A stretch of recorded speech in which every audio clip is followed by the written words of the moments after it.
Dreams यानी कि सपने। दोस्तों सपने तो यार हर किसी को आते हैं जब वो रात को सोता है।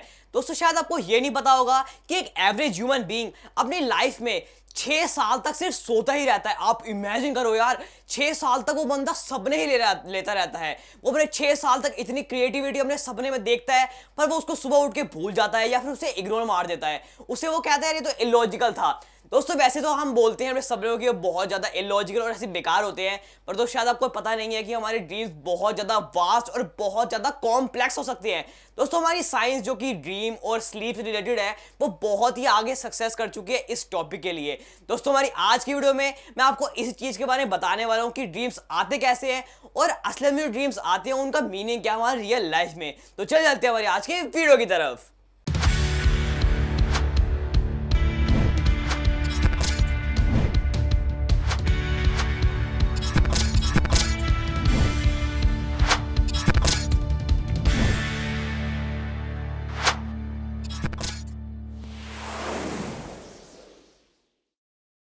दोस्तों सबसे पहले मैं आपको ड्रीम के बारे में बता देता हूँ कि वो होते क्या है और वो आते कैसे हैं। दोस्तों इससे पहले हम ये जान लेते हैं कि जो हमारा ब्रेन है वो दो पार्ट में बटा हुआ है, एक कॉन्शियस माइंड और एक सबकॉन्शियस माइंड। दोस्तों मैंने आपको पहले बहुत सारी वीडियोस में मैंने बता रखा है कि जो हमारा ब्रेन होता है वो ज्यादा एक्टिव होता है रात के टाइम रादर देन हमारे सुबह के टाइम। दोस्तों सुबह के टाइम पे जो हमारा ब्रेन होता है उसमें कॉन्शियस माइंड सारे काम करता है। यहाँ तक कि आप जो देखते हो, क्या फील करते हो या फिर क्या सुनते हो, कॉन्शियस माइंड उन सब में बिजी होता है। और दोस्तों जब आप रात को सो जाते हो तो आपका जो कॉन्शियस माइंड है ना, वो फिर उस टाइम के बाद रिलैक्स हो जाता है और उसके बाद काम आता है हमारे सबकॉन्शियस माइंड का, जो कि दिन के टाइम पे जो भी आप इंफॉर्मेशन कलेक्ट कर रहे थे वो सारा सबकॉन्शियस माइंड के अंदर सेव हो रही थी। अब रात को जितने भी ड्रीम्स आने वाले हैं वो आपका सबकॉन्शियस माइंड में ही आने वाले हैं। अब दोस्तों आप एक चीज जान लीजिए कि आपको जितने भी सपने आते हैं ना, वो सारे आपके लाइफ से रिलेटेड होते हैं। अब दोस्तों हम इसको एक एग्जाम्पल लेकर समझते हैं। आपकी एक ऑफिस वाली लाइफ है और आप उस ऑफिस की लाइफ से बहुत ज्यादा स्ट्रेस में हो, चाहे वो ऑफिस की लाइफ ना हो, चाहे वो आपका एक रिलेशनशिप हो, फिर कोई भी चीज आप उसमें स्ट्रेस में हो। तो जब आप रात को आके सोते हो तो आपका सबकॉन्शियस माइंड उसी स्ट्रेस को लेके एक सपना बना के दिखाता है।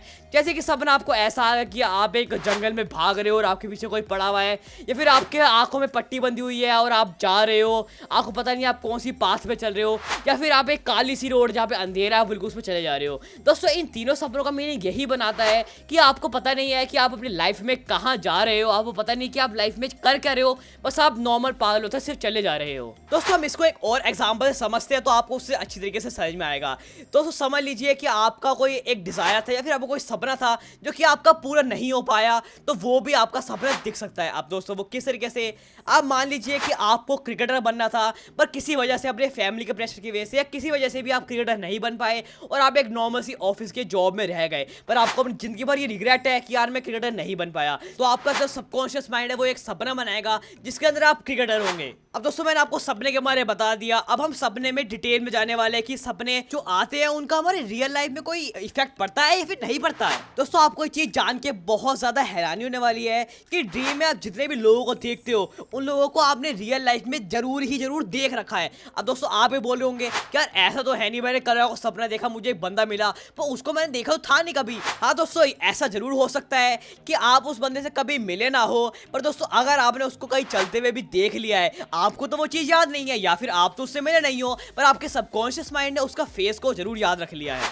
अब दोस्तों ऐसा होता क्यों है? क्योंकि दोस्तों जितनी भी चीजें हम याद रखते हैं वो सारी हमारे सबकॉन्शियस माइंड में जाके सेव हो जाती है। हम जितने लोगों को देखते हैं या फिर जितने प्लेसेस घूमते हैं जिन पे आप या फिर आपका कॉन्शियस माइंड ध्यान ना देता हो, पर आपका सबकॉन्शियस माइंड उन सब चीजों को अपने अंदर याद रख लेता है। दोस्तों आपने अपने ड्रीम के अंदर बहुत सारी चीजें की होंगी, यहाँ तक कि आप गिरे भी हो गए, यहाँ तक कि आप उड़े भी हो गए, पर आप कभी भी अपने ड्रीम में रीड नहीं कर सकते। जी हाँ दोस्तों सही सुना आपने। हाँ आपके ड्रीम के अंदर बुक्स और बहुत सारे साइंस या फिर बहुत सारे लेटर जरूर आए होंगे, पर आप उनको रीड नहीं कर सकते। अब ऐसा क्यों है? क्योंकि दोस्तों जो आप रीडिंग करते हो वो आपका कॉन्शियस माइंड रीड कर सकता है, ना कि आपका सबकॉन्शियस माइंड। और अगर आपको याद हो तो आपको जो ड्रीम है वो आपके सबकॉन्शियस माइंड में ही चल रहा है। और दोस्तों एक चीज आपको और जान के हैरानी होने वाली है कि जब तक आपका कॉन्शियस माइंड अवेकन है या फिर जब तक आप जगे हुए हो, तो आपका सबकॉन्शियस माइंड ड्रीम क्रिएट कर सकते ही नहीं है। यार दोस्तों ये तो ऑब्वियस बात है कि अगर आप सोओगे नहीं, आपका कॉन्शियस माइंड रिलैक्स नहीं करेगा, तो आपका सबकॉन्शियस माइंड ड्रीम क्रिएट कर ही नहीं सकता। अगर आप नॉर्मल सो भी रहे हो पर आपको छोटी मोटी चीजें, खराटे या फिर कुछ ऐसी चीजें साउंड वर्ड आपको डिस्टर्ब कर रही है, तो आपको सपने आएंगे ही नहीं। चाहे कि आपका कॉन्शियस माइंड रिलैक्स्ड है या फिर सो चुका है,